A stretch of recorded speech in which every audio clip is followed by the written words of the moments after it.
एक कहानी अंजना की जुबानी।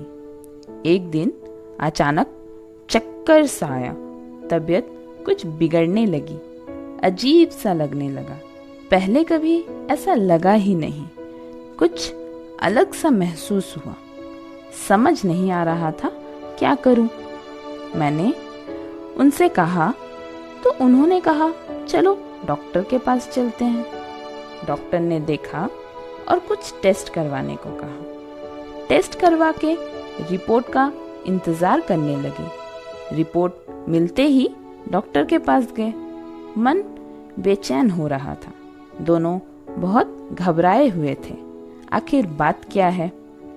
फिर डॉक्टर साहब ने मुस्कुराते हुए कहा, बधाई हो, आप दोनों माँ पापा बनने वाले हैं। ये शब्द माँ पापा सुनते ही दिल में एक हलचल सी हुई।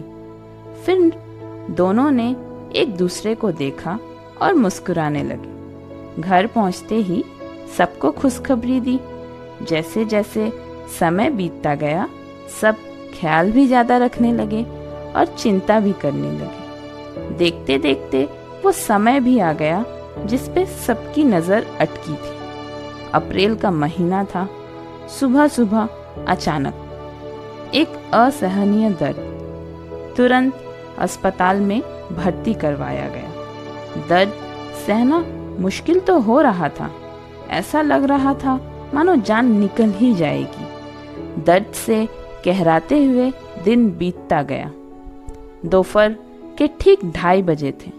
उसी समय एक नन्ही सी जान ने दुनिया में कदम रखा। डॉक्टर साहब ने हंसते हुए कहा, लड़की हुई है। सुनते ही मन में खुशी की लहर दौड़ गई। फिर उसके रोने की आवाज सुन एहसास हुआ कि मैं माँ बन गई। पर माँ बनना तब सफल होता जब छोटी सी परी माँ कहकर बुलाती। लंबे इंतजार के बाद जब उसने पहला शब्द कहा, वो था माँ। उस दिन मैं सारे दुख दर्द सब भूल गई। तब जाकर एहसास हुआ आज मैं माँ बन गई। Happy mother's day. Thank you.